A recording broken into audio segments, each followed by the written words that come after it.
Si je vous disais que vous pouvez participer à un projet d'investissement immobilier et que vous pouvez faire travailler votre argent sans faire appel aux banques, sans prendre trop de risques et ce, sans bouger de chez vous, est-ce que ça vous intéresse? Si la réponse est oui, restez avec moi, on va en parler dans cette vidéo. Salut les polyinvestisseurs, bienvenue dans cette nouvelle vidéo dans laquelle on va parler d'un domaine spécifique, bien spécifique de l'investissement immobilier. On va parler de financement et plus précisément, on va parler de financement participatif qu'on appelle plus communément le crowdfunding immobilier. Avant qu'on en parle, je vous invite, si ce n'est pas déjà fait, à récupérer vos 7 heures de formation qu'on vous offre avec Luc. C'est l'enregistrement complet de notre dernier séminaire. Et c'est cadeau, c'est pour vous. Si vous voulez le récupérer, ça se passe ici. Vous avez juste à nous dire à quelle adresse on vous envoie les accès.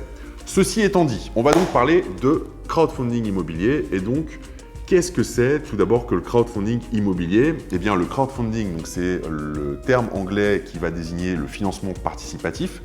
Et donc, le financement participatif consiste à faire appel à plein de personnes morales ou physiques différentes pour récolter des fonds dans l'idée de mener à terme un projet.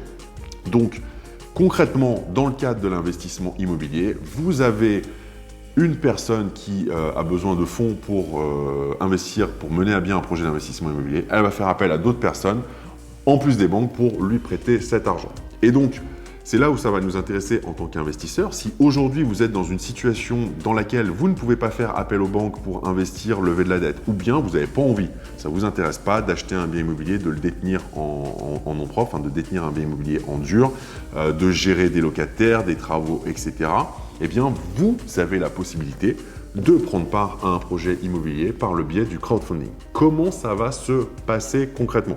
Vous avez généralement soit un promoteur immobilier qui fait de la construction, donc qui va lancer un projet qu'on appelle en VFA, donc en vente en état futur d'achèvement, donc un projet qui n'est pas encore sorti de terre puisque justement ce promoteur va avoir besoin de fonds pour lancer son projet. Ou bien ça peut aussi être une opération d'achat-revente en immobilier, donc marchand de biens.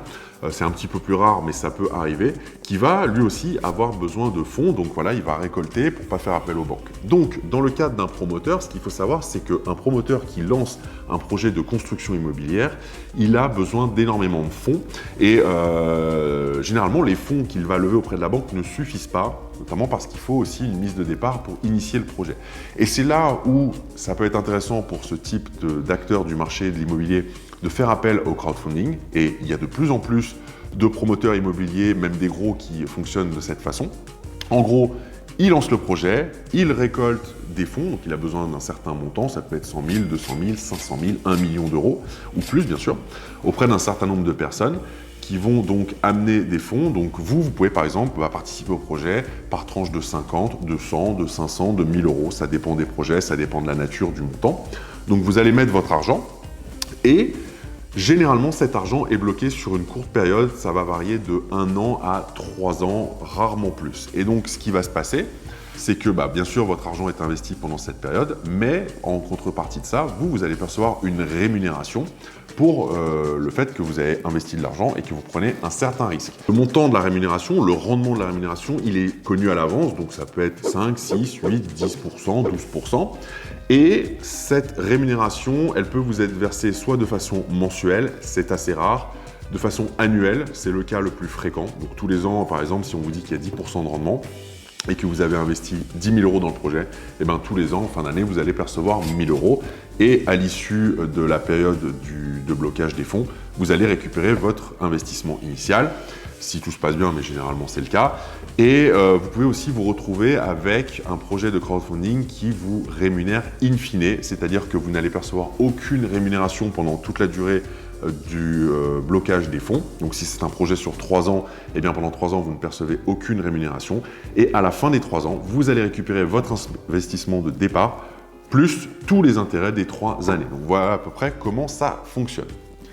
Alors maintenant, est-ce que c'est risqué? Est-ce qu'il y a finalement un gros risque que vous ne revoyez pas votre argent? Alors j'ai envie de vous répondre, non, c'est très peu risqué, même si le risque existe bel et bien.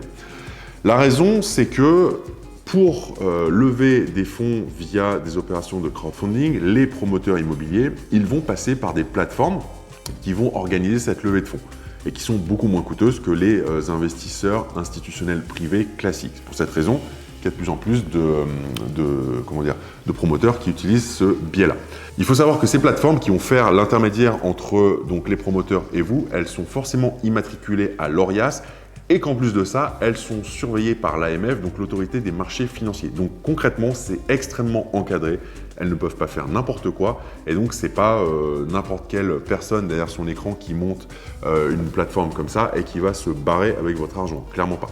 Donc voilà, le risque existe mais il est faible et finalement pour des personnes qui n'ont pas envie d'investir en physique ou qui ne peuvent pas se le permettre pour l'instant, ou même des personnes qui ont envie de diversifier un petit peu leur immobilier, eh bien ça peut être intéressant de se positionner sur ce type de projet pour faire travailler votre argent. Un dernier point avant que je vous quitte, qui va concerner la fiscalité. Ça peut être intéressant parce que contrairement à l'immobilier physique en location nue, donc revenu foncier traditionnel, eh bien la fiscalité du crowdfunding immobilier rentre dans la catégorie des revenus de valeur mobilière et donc à ce titre est imposé à la flat tax à 30%.